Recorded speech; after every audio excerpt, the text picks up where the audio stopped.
ಎಲ್ಲರಿಗೂ ನಮಸ್ಕಾರ. ನನ್ನ ಹೆಸರು ಮಂಜುನಾಥ, ಸಂಶೋಧನಾರ್ಥಿ, ಸಮಾಜಶಾಸ್ತ್ರ ವಿಭಾಗ, ಕನ್ನಡ ವಿಶ್ವವಿದ್ಯಾಲಯ, ಹಂಪಿ. ಧಾರವಾಡದ ಗಣಕರಂಗ ಸಂಸ್ಥೆಯು ವಿಶ್ವರತ್ನ ಬಾಬಾ ಸಾಹೇಬ್ ಅಂಬೇಡ್ಕರ್ ಅವರ 132ನೆಯ ಜಯಂತಿಯ ಆಚರಣೆಯ ಪ್ರಯುಕ್ತ ಹಿಂದೂ ಕೋಡ್ ಬಿಲ್ ಮತ್ತು ಡಾಕ್ಟರ್ ಅಂಬೇಡ್ಕರ್ ಎಂಬ ವಿಷಯದ ಕುರಿತು ಮುಕ್ತ ಲೇಖನ ಸ್ಪರ್ಧೆಯನ್ನ ಆಯೋಜಿಸಿತ್ತು. ಇದರಲ್ಲಿ ನಾನು ವರ್ಣಾಶ್ರಮ ತತ್ವಕ್ಕೆ ಪೆಟ್ಟು, ಮಹಿಳಾ ಹಕ್ಕುಗಳ ಹೊಸಹುಟ್ಟು ಎಂಬ ಶೀರ್ಷಿಕೆಯಡಿಯಲ್ಲಿ ಲೇಖನವನ್ನ ಸಿದ್ಧಪಡಿಸಿರುತ್ತೇನೆ.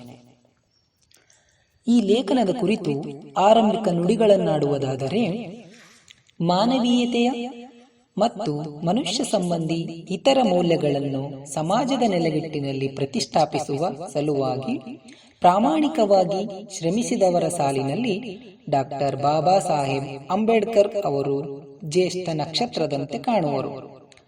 ಅದಕ್ಕಾಗಿ ಇವರನ್ನ ಭಾರತ ದೇಶದ ಮಾನವೀಯ ಪ್ರಜ್ಞೆಯ ಸಂಕೇತ ಎಂದು ಕರೆದರೂ ತಪ್ಪಾಗಲಿಕ್ಕಿಲ್ಲ.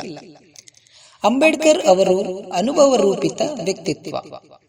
ಅಂತಹ ವ್ಯಕ್ತಿತ್ವವು ಪಟ್ಟ ಸಂಕಟ, ಸಮಾಜಕ್ಕೆ ಜೀವತೇದ ಗಂಧದ ಕೊರಡಿನ ಬದುಕು, ಒಂದು ಮಸೂದೆಯು ರೂಪುಗೊಳ್ಳಲು ಹೇಗೆ ಕಾರಣವಾಯಿತು ಎಂಬುದನ್ನು ಈ ಮುಂದಿನಂತೆ ನೋಡಬಹುದಾಗಿದೆ.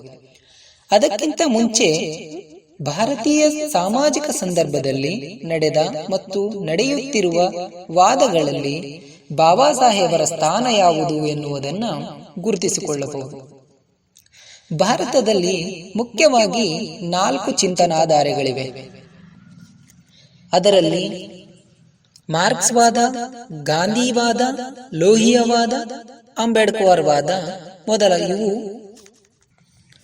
ಪ್ರಮುಖವು. ಇವುಗಳಲ್ಲಿ ಮಾರ್ಕ್ಸ್ವಾದವು ಆರ್ಥಿಕತೆಯ ನೈತಿಕತೆಯ ಬಗ್ಗೆ, ಗಾಂಧಿವಾದವು ವೈಯಕ್ತಿಕ ನೈತಿಕತೆಯ ಬಗ್ಗೆ, ಲೋಹಿಯಾವಾದವು ರಾಜಕೀಯ ನೈತಿಕತೆಯ ಬಗ್ಗೆ,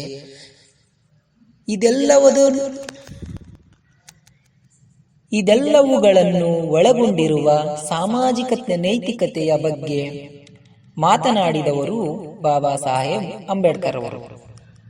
ಇವರು ಯಾರಾದರೂ ಒಬ್ಬ ದಾರ್ಶನಿಕರು, ಚಿಂತಕರು, ಸಂತರು ಮತ್ತು ತತ್ವ ಸಿದ್ಧಾಂತಗಳನ್ನ ಹೇಳಿದವರು. ಇವತ್ತು 2 ಅಗ್ನಿ ಪರೀಕ್ಷೆಗಳನ್ನ ಹಾದು ಬರಬೇಕು. ಅದರಲ್ಲಿ ಮೊದಲನೆಯದಾಗಿ ಆ ಸಿದ್ಧಾಂತಿ ಅಥವಾ ದಾರ್ಶನಿಕ ಅಧಿಕಾರಹೀನರ ಬಗ್ಗೆ ಏನು ಮಾತನಾಡಿದ್ದಾನೆ. ಎರಡನೇದಾಗಿ ಆ ದಾರ್ಶನಿಕರಿಗೆ ಎಷ್ಟು ಲಿಂಗ ಸೂಕ್ಷ್ಮತೆ ಇದೆ ಅಥವಾ ಜೆಂಡರ್ ಸೆನ್ಸಿಟಿವಿಟಿಯಾಗಿ ಯೋಚನೆ ಮಾಡಿದ್ದಾನೆ ಎಂಬುದು. ಈ 2 ಅಗ್ನಿ ಪರೀಕ್ಷೆಗಳನ್ನ ಈಗ ಬಹುತೇಕರು ಹಾದು ಬರುತ್ತಿದ್ದಾರೆ.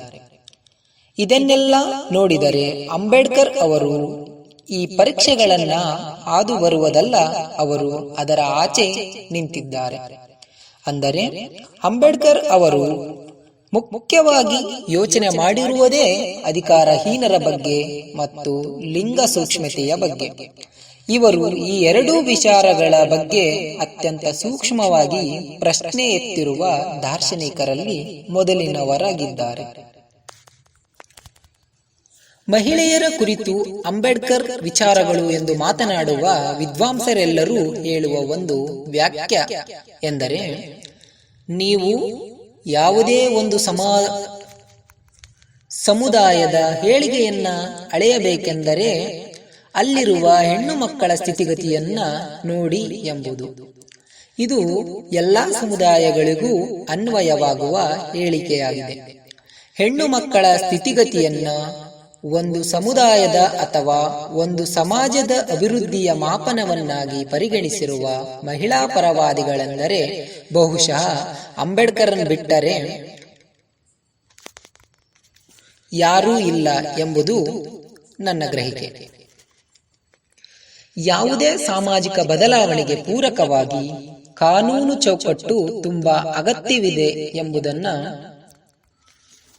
ಎಂಬುದು ಆ ಕಾನೂನಿನ ಚೌಕಟ್ಟಿನಲ್ಲಿಯೇ ಮಹಿಳೆಯರಿಗೆ ನ್ಯಾಯ ಒದಗಿಸಬೇಕು ಎಂದು ನಿರ್ಧರಿಸಿದ ಇವರು ಬ್ರಿಟಿಷ್ ಭಾರತದಲ್ಲಿ ಚಿಗುರೊಡೆದ ಹಿಂದೂ ವೈಯಕ್ತಿಕ ಕಾನೂನಿನ ಸುಧಾರಣೆ ಮತ್ತು ಕ್ರೋಢೀಕರಣ ಪ್ರಕ್ರಿಯೆಯನ್ನ ತಿದ್ದುಪಡಿಯ ಮೂಲಕ ಕಾನೂನಿನ ಚೌಕಟ್ಟಿನೊಳಗೆ ತರಲು ಹೆಜ್ಜೆ ಇಟ್ಟರು. ಈ ದೇಶದ ಹೆಣ್ಣು ಮಕ್ಕಳು ಸಮಾನತೆ ಇಲ್ಲದೆ ಅಥವಾ ಅವರನ್ನು ಮುಖ್ಯವಾಗಿ ದಮನ ಮಾಡಿರುವಂತದ್ದೇ ಭಾರತೀಯ ಕೌಟುಂಬಿಕ ವ್ಯವಸ್ಥೆ. ಭಾರತದ ವಿವಾಹ ಪದ್ಧತಿ ಈ ಬಗ್ಗೆ ಅವರಿಗೆ ಯಾವ ಅನುಮಾನವೂ ಇರಲಿಲ್ಲ. ಇವತ್ತಿಗೂ ಮಹಿಳೆಯರನ್ನ ತುಳಿಯುತ್ತಿರುವುದು ಈ ಎರಡೂ ವ್ಯವಸ್ಥೆಗಳೇ. ಅದಕ್ಕಾಗಿ ಅಂಬೇಡ್ಕರ್ ಅವರು ಹಿಂದೂ ಕೋಡ್ ಬಿಲ್ ಅನ್ನು ತರಬೇಕು ಅಂತ ತುಂಬಾ ಪ್ರಯತ್ನ ಪಟ್ಟರು.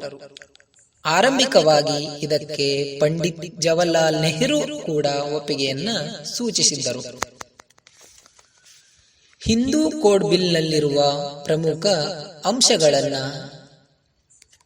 ಈ ಮುಂದಿನಂತೆ ನೋಡಬಹುದಾಗಿದೆ. ಅದರಲ್ಲಿ ಮೊದಲನೆಯದಾಗಿ ವಿವಾಹ ವಿಚ್ಛೇದನಕ್ಕೆ ಸಂಬಂಧಿಸಿದ್ದು. ಪ್ರಾಚೀನ ಭಾರತೀಯ ಸಮಾಜಗಳಲ್ಲಿ ವಿವಾಹವು ಜನನ ಪೂರ್ವದಲ್ಲಿಯೇ ಅಂದರೆ ಸ್ವರ್ಗದಲ್ಲಿಯೇ ನಿಶ್ಚಿತವಾಗಿರುತ್ತವೆ. ಅದರಂತೆ ನಾವು ನಡೆದುಕೊಳ್ಳಬೇಕು ಅದರಂತೆಯೇ ನಾವು ನಡೆದುಕೊಳ್ಳಬೇಕು ಎಂಬುದು ಹೇರಲ್ಪಟ್ಟ ನಿಯಮದ ತಾತ್ಪರ್ಯವಾಗಿತ್ತು. ಇದರಿಂದ ಒಮ್ಮೆ ಮಹಿಳೆ ಮದುವೆಯಾದರೆ ಯಾವುದೇ ಕಾರಣಕ್ಕೂ ಪತಿಯಿಂದ ವಿಮುಖವಾಗುವಂತಿರಲಿಲ್ಲ. ಹೀಗೆ ಹೇರಲ್ಪಟ್ಟ ನಿಯಮದ ಹೂರಣವನ್ನು ಅರಿತ ಅಂಬೇಡ್ಕರ್ ಅವರು ತರ್ಕಬದ್ಧವಾಗಿ ಅಧ್ಯಯನಿಸಿ ಅದರಿಂದ ಮಹಿಳಾ ಸಮೂಹಕ್ಕೆ ಆಗುತ್ತಿರುವ ದಮನವನ್ನ ತಡೆಯಲು ಅದರಿಂದ ಹೊರಬರಲು ಇಚ್ಛಿಸುವ ಮಹಿಳೆಯರಿಗೆ ವಿಚ್ಛೇದನೆಯ ಹಕ್ಕು ಅಗತ್ಯ ಎಂದು ಮನಗಂಡು ಈ ಕುರಿತು ಮಸೂದೆಯ ಅಧ್ಯಾಯ 3ರ ಭಾಗ 2ರಲ್ಲಿ ಚರ್ಚಿಸಿದರು. ಇನ್ನು ಎರಡನೆಯದಾಗಿ ಆಸ್ತಿಯ ಹಕ್ಕು. ಜಾತಿ ಅವ್ಯವಸ್ಥೆಯೊಂದಿಗೆ ಮತ್ತು ಪಿತೃಪ್ರಧಾನತೆಯ ಕದಂಬ ಬಾಹುಗಳೊಂದಿಗೆ ಕೈ ಮಿಲಾಯಿಸಿದ ಜಮೀನ್ದಾರಿ ಪದ್ಧತಿಯು ಆಸ್ತಿ ಹಕ್ಕನ್ನು ಕೇವಲ ಪುರುಷರ ಕೈಗೆ ವಹಿಸಿತ್ತು. ಇದು ಭೂವಡೆತನ, ಆದಾಯದಲ್ಲಿನ ಪಾಲು, ಉತ್ಪಾದನಾ ವಸ್ತುಗಳ ವಿತರಣೆ ಮೊದಲಾದ ಅಂಶಗಳಿಂದ ಮಹಿಳೆಯರನ್ನ ದೂರ ನಿಲ್ಲಿಸಿತ್ತು. ದಿನನಿತ್ಯ ಭೂಮಿಯೊಂದಿಗೆ ಕೆಲಸ ಮಾಡುವ ಇವರ ದುಡಿಮೆಯನ್ನ ಅದೃಶ್ಯಗೊಳಿಸುವ ಮೂಲಕವೇ ಆಸ್ತಿ ಹಕ್ಕನ್ನು ನಿರಾಕರಿಸಲಾಗಿತ್ತು. ಮಸೂದೆ ಬರುವ ಪೂರ್ವದಲ್ಲಿ ಕುಟುಂಬದ ಆಸ್ತಿ ವ್ಯಕ್ತಿಯು ಬದುಕಿದ್ದಾಗ ಅದು ಆತನ ಸ್ವಂತ ಆಸ್ತಿಯಾಗಿರಲಿಲ್ಲ. ಅದು ತಂದೆ, ಮಗ, ಮೊಮ್ಮಗ ಮತ್ತು ಮರಿಮೊಮ್ಮಗ ಹೀಗೆ 4ರಿಂದ 5 ಜನರ ಸಮಾನ ಪಾಲುದಾರರಿಗೆ ಸೇರಿರುತ್ತಿತ್ತು. ಈ ಸರಣಿಯಲ್ಲಿ ಗಂಡು ಮಕ್ಕಳಿಗೆ ಪಾಲು ಇರಲಿಲ್ಲ.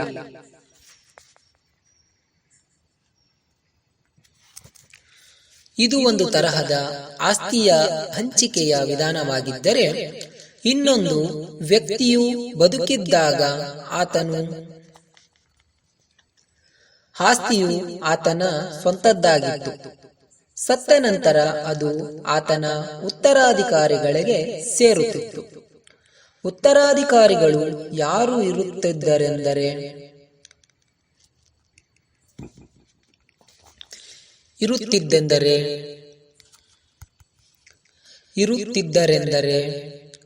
ಆತನ ತಂದೆಯ ಸಂಬಂಧಿಗಳು, ಅಂದರೆ ಮಹಿಳೆಯರನ್ನ ಹೊರತುಪಡಿಸಿ.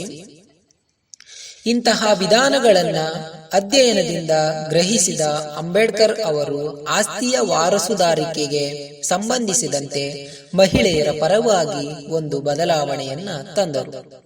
ಅದೇನೆಂದರೆ, ಅದುವರೆಗಿನ ನಿಯಮದಲ್ಲಿ ಕೇವಲ ಮಗನಷ್ಟೇ ವಾರಸುದಾರನಾಗಿರುತ್ತಿದ್ದ. ಇಂತಹ ವಾರಸುದಾರಿಕೆಯ ವ್ಯಾಪ್ತಿಯನ್ನ ವಿಸ್ತರಿಸಿದ ಇವರು ಅಲ್ಲಿ ಮಗಳು, ವಿಧವೆಯಾದ ಹೆಂಡತಿ ಹಾಗೂ ಈಗಾಗಲೇ ಮರಣ ಹೊಂದಿರುವ ಮಗನ ವಿಧವಾ ಪತ್ನಿಯರನ್ನು ಸೇರಿಸಿದರು. ಆ ಮೂಲಕ ಹೆಣ್ಣು ಮಕ್ಕಳಿಗೆ ಆಸ್ತಿಯಲ್ಲಿ ಪಾಲು ನೀಡಲು ಈ ಮಸೂದೆಯ ಮೂಲಕ ಒತ್ತಾಯಿಸಿದರು. ಮೂರನೆಯದಾಗಿ ಆಸ್ತಿಗೆ ವಾರಸುದಾರರನ್ನ ಪಟ್ಟಿ ಮಾಡುವುದು. ಈ ಮೊದಲೇ ಹೇಳಿರುವಂತೆ ಆಸ್ತಿಯ ವಾರಸುದಾರಿಕೆಯಲ್ಲಿ ಮೊದಲು ತಂದೆ ನಂತರ ತಾಯಿ ಎಂಬ ನಿಯಮವಿತ್ತು. ಈ ತತ್ವವನ್ನ ತಿರುಗುಮರುಗು ಮಾಡಿದ ಅಂಬೇಡ್ಕರ್ ಅವರು ಆಸ್ತಿಯ ವಾರಸುದಾರಿಕೆಯಲ್ಲಿ ಮೊದಲು ತಾಯಿ ನಂತರ ತಂದೆ ಎಂಬ ನಿಯಮ ಬದಲಿಸಿದರು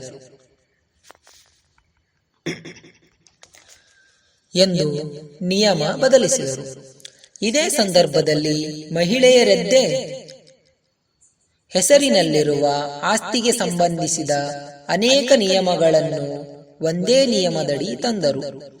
ಹೇಗೆ ತಂದೆಯ ಆಸ್ತಿಯಲ್ಲಿ ಮಗಳಿಗೆ ಅರ್ಧದಷ್ಟು ಎಂದರೋ ಹಾಗೆಯೇ ಸ್ತ್ರೀಧನದಲ್ಲಿ ಮಗನಿಗೂ ಮಗಳ ಅರ್ಧದಷ್ಟು ಎಂಬ ಬದಲಾವಣೆ ತಂದರು.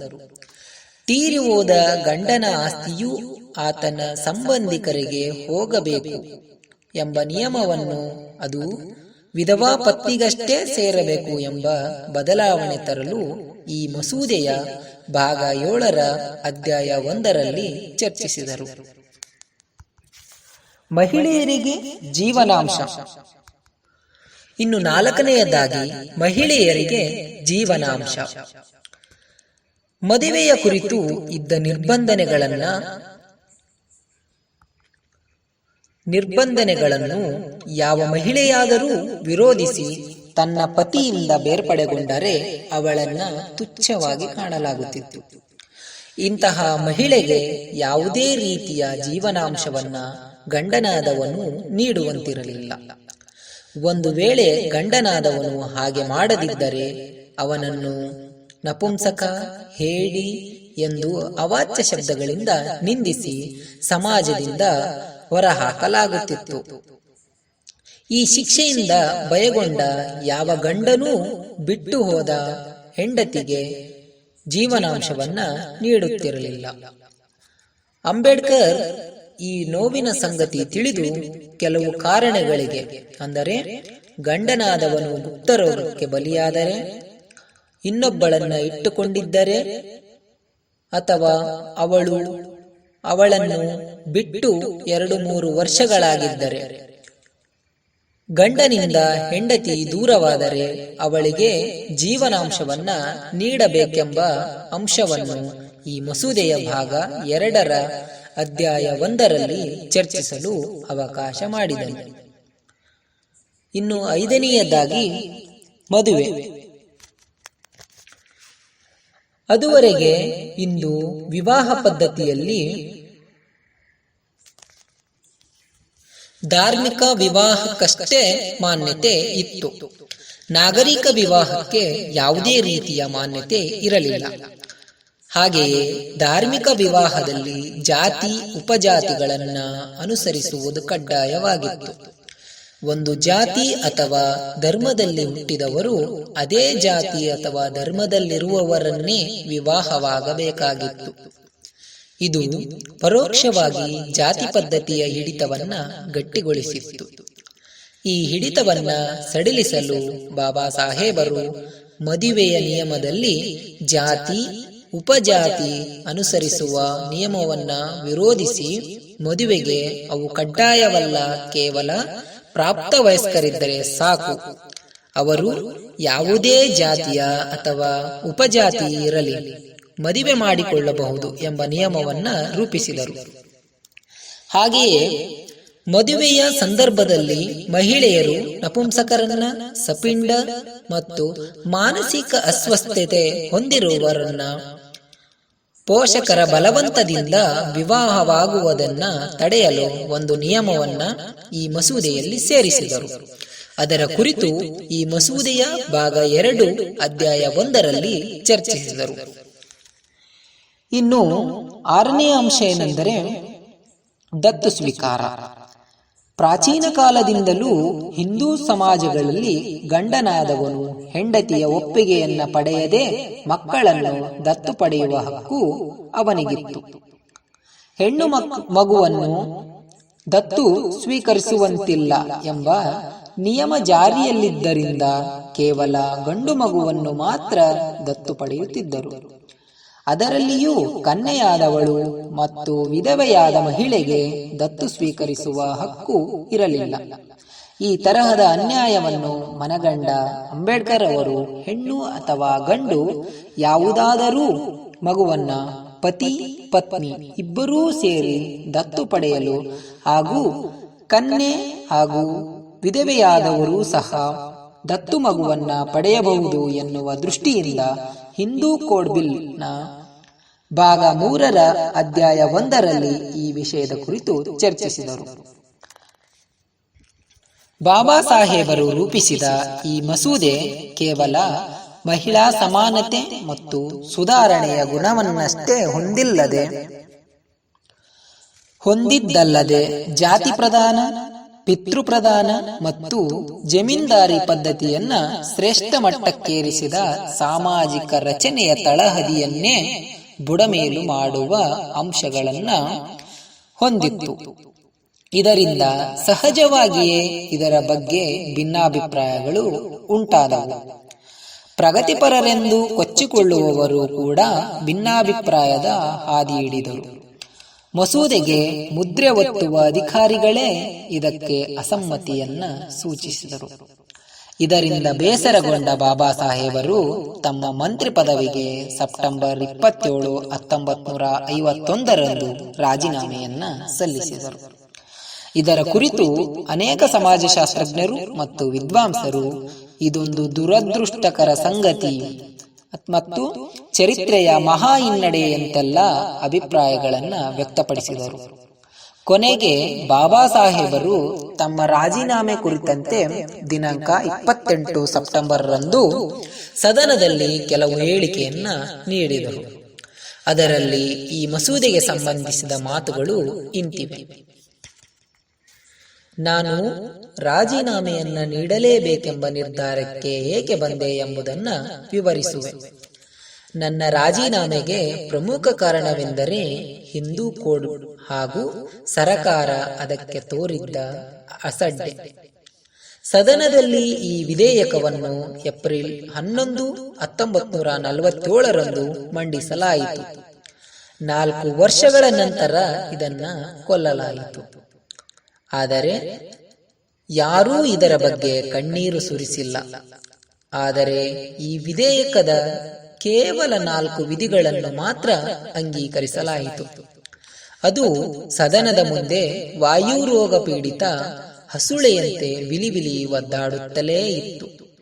ಏಕೆಂದರೆ 1 ವರ್ಷ ಮೀರಿದ್ದರೂ ಈ ವಿಧೇಯಕವನ್ನ ಸೆಲೆಕ್ಟ್ ಸಮಿತಿಯ ಮುಂದೆ ಸರ್ಕಾರವು ತರಲೇ ಇಲ್ಲ. ನಂತರ 9 ಏಪ್ರಿಲ್ 1948 ರಂದು ಸದನಕ್ಕೆ ಸಲ್ಲಿಸಲಾಯಿತು. ಈ ವರದಿಯ ಬಗ್ಗೆ ನಿಲುವಳಿಯನ್ನ ನಾನು 31 ಆಗಸ್ಟ್ 1948 ರಂದು ಮಂಡಿಸಿದೆ. ಅದು ಕೇವಲ ನಿಲುವಳಿಯನ್ನು ಸೂಚಿಸುವ ವಿಧೇಯಕವಾಗಿತ್ತು. ಅದನ್ನು ಕಾರ್ಯಕ್ರಮದಲ್ಲಿ ಸೇರ್ಪಡಿಸಲಾಯಿತು. ಆದರೆ ಈ ನಿಲುವಳಿಯನ್ನು ಕುರಿತು ಚರ್ಚೆಗೆ ಫೆಬ್ರವರಿ 1949 ಅವಧಿಯವರೆಗೂ ಅವಕಾಶ ನೀಡಲಿಲ್ಲ. ಆಗ ಕೂಡ ಅದರ ಬಗ್ಗೆ ಸಂಪೂರ್ಣ ಚರ್ಚೆಗೆ ಆಸ್ಪದ ನೀಡದೆ ಅದನ್ನು 10 ತಿಂಗಳ ಅವಧಿಯಲ್ಲಿ ಹಂತ ಹಂತವಾಗಿ ಚರ್ಚಿಸಲಾಯಿತು. 4 ದಿನ ಫೆಬ್ರವರಿಯಲ್ಲಿ, 1 ದಿನ ಮಾರ್ಚ್ನಲ್ಲಿ, 2 ದಿನ ಏಪ್ರಿಲ್ 1949. ಇದಾದ ನಂತರ ಡಿಸೆಂಬರ್ 1949 ಅಂದರೆ ಡಿಸೆಂಬರ್ 19 ರಂದು ನನ್ನ ನಿಲುವಳಿಯನ್ನು ಚರ್ಚೆಗೆಂದು ಸದನ ಅಂಗೀಕರಿಸಿತು. ಆದರೆ 1950 ಈ ವಿಧೇಯಕದ ಚರ್ಚೆಗೆ ಅವಕಾಶವೇ ದೊರೆಯಲಿಲ್ಲ.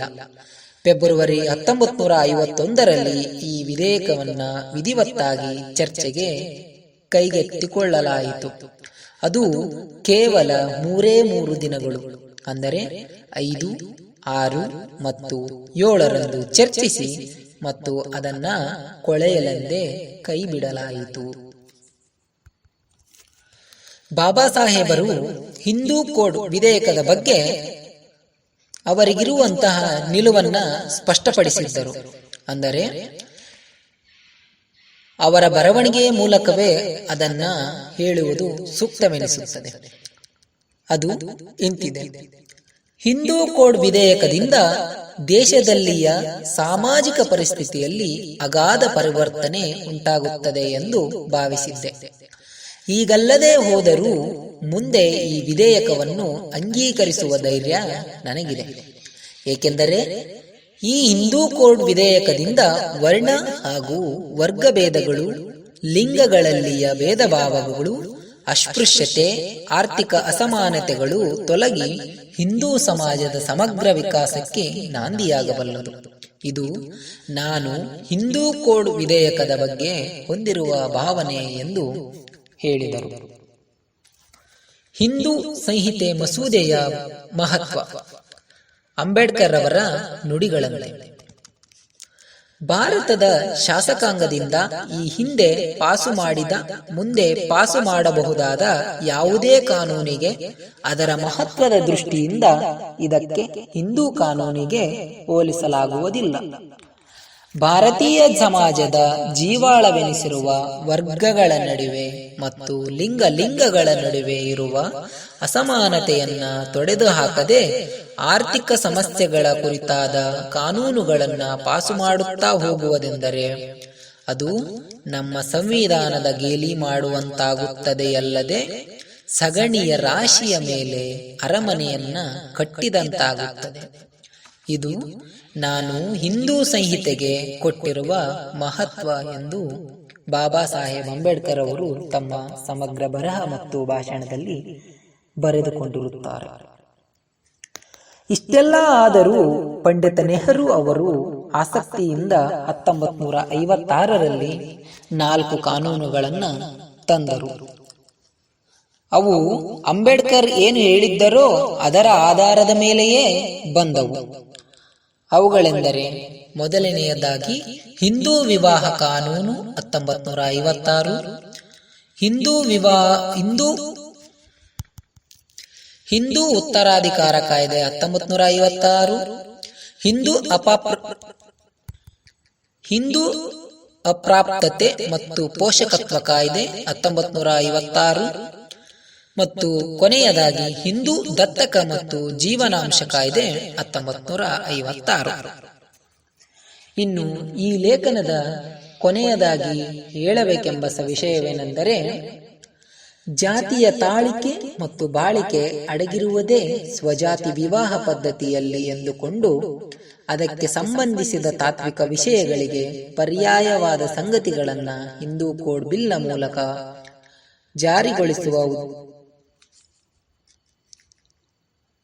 ಜಾರಿಗೊಳಿಸಲು ಅಂಬೇಡ್ಕರ್ ಪ್ರಯತ್ನಿಸಿದರು. ಇದು ಒಂದು ಕೇವಲ ಮಸೂದೆಯಾಗಿರದೆ ಅದು ಮಹಿಳೆಯರಿಗೆ ಸಂಬಂಧಿಸಿದ ಅಂಶಗಳು, ಜಾತಿಯ ವ್ಯವಸ್ಥೆಯಲ್ಲಿ ಉಳಿದುಕೊಂಡಿರುವ ಮೌಲ್ಯಗಳು ಮತ್ತು ಮಹಿಳಾ ವಿರೋಧಿ ಸಂಗತಿಗಳಾದ ವಿಧವೇತನ, ವಿಧವೆ, ಆಸ್ತಿ ನಿರಾಕರಣೆ ಮೊದಲಾದವುಗಳನ್ನ ನಿರ್ವಹಿಸಿದ ಪ್ರತೀಕದಂತಿತ್ತು. ಇಂತಹ ವ್ಯಕ್ತಿತ್ವ ಮತ್ತು ಅವರ ವಿಚಾರಗಳು ಬಹುದೂರದ ರೂಪಕದಂತೆ ಮಾಸುತ್ತಿರುವ ದುರಂತರವು ನಮ್ಮ ಮುಂದಿದೆ. ಇವರು ಕಳೆದ ಶತಮಾನಗಳಲ್ಲಿ ಎಚ್ಚರ ಮನಸ್ಸಿನಿಂದ ಹಲವು ಸಮಸ್ಯೆಗಳ ಜೊತೆಗೆ ಅನುಸಂಧಾನ ಮಾಡಿ ಅದಕ್ಕೆ ಪರಿಹಾರಗಳನ್ನ ಕಾನೂನುಗಳ ಮೂಲಕವೇ ದೊರಕಿಸಿಕೊಡುವಲ್ಲಿ ಶ್ರಮಿಸಿದವರು. ಅವರ ವಿಚಾರಗಳನ್ನ ಗ್ರಹಿಸದ ನಾವುಗಳು ಬೇರೆಯದೇ ಆದ ಮಾಯಾಜಾಲದಲ್ಲಿ ಸಿಲುಕಿದ್ದೇವೆ. ಇವತ್ತಿನ ಮಹಿಳಾ ಸಮುದಾಯ ಮತ್ತು ಅಂಚಿಗೆ ತಳ್ಳಲ್ಪಟ್ಟ ಸಮುದಾಯಗಳು ಜಾಗತಿಕವಾಗಿ ನಡೆಯುತ್ತಿರುವ ಮತ್ತು ಭಾರತದ ಸಾಮಾಜಿಕ ಸಂದರ್ಭದಲ್ಲಿ ಉಂಟಾಗುತ್ತಿರುವ ರಾಜಕೀಯ ಆರ್ಥಿಕ ಪಲ್ಲಟಗಳಲ್ಲಿ ಇಡೀ ಸಮಾಜವೇ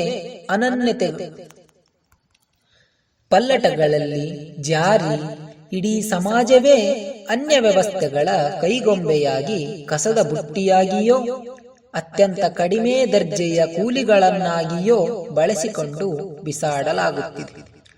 ಸಂವಿಧಾನದಲ್ಲಿ ಲೋಪವಿದೆ ಎಂಬ ಕೆಲವರ ಮಾತನ್ನೇ ನಂಬುತ್ತಿರುವ ಈ ಹೊತ್ತಿನಲ್ಲಿ ಆಳುವ ಸಮಾಜದಲ್ಲಿ ಯಾವ ತರಹದ ಲೋಪವಿದೆ ಎಂಬುದನ್ನು ಗ್ರಹಿಸುವ ಮತ್ತು ಪ್ರಶ್ನಿಸುವ ಜರೂರು ನಮ್ಮ ಮುಂದಿದೆ. ಈ ಒಂದು ಲೇಖನವನ್ನ ತಯಾರಿಸಲು ನಾನು ಬಳಸಿರುವಂತಹ ಪರಾಮರ್ಶನ ಸಾಹಿತ್ಯಗಳೆಂದರೆ, ಮೊದಲನೆಯದಾಗಿ H.T. ಪೋತೆಯವರು ಲೋಕಮಿತ್ರರ ನಡುವೆ ಎಂಬ ಪುಸ್ತಕ, ಇನ್ನು ಎರಡನೆಯದಾಗಿ ಡಾಕ್ಟರ್ ಯರ್ರಿಸ್ವಾಮಿ ಅವರ ಮಹಿಳೆ ಮತ್ತು ಜಾತಿ ಶ್ರೇಣೀಕರಣ, ಅಂಬೇಡ್ಕರ್ ದೃಷ್ಟಿಕೋನ.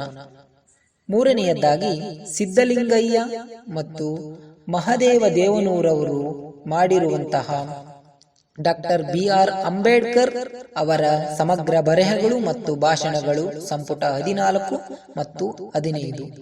ವಿಶೇಷವಾಗಿ ಈ ಲೇಖನವನ್ನು ಬರೆಯಲು ನನಗೆ ಅನುಕೂಲವಾಗಿರುವಂಥದ್ದು ಕರ್ನಾಟಕ ಸಾಹಿತ್ಯ ಅಕಾಡೆಮಿ ಬೆಂಗಳೂರು ಅವರು ದಿನಾಂಕ 19 ಮತ್ತು 20 ಜುಲೈ 2017 ಆಯೋಜಿಸಿದ ಡಾಕ್ಟರ್ ಅಂಬೇಡ್ಕರ್ ವಿಚಾರಗಳ ಚಿಂತನ ಮಂಥನ ಎಂಬ ಕಮ್ಮಟದಲ್ಲಿ ಡಾಕ್ಟರ್ H.S. ಅನುಪಮಾ ಅವರು ಡಾಕ್ಟರ್ B.R. ಅಂಬೇಡ್ಕರ್ ಮತ್ತು ಮಹಿಳಾ ಸಮುದಾಯ ಎಂಬ ವಿಷಯದ ಕುರಿತು ಮಂಡಿಸಿರುವಂತಹ ಪ್ರಬಂಧವೇ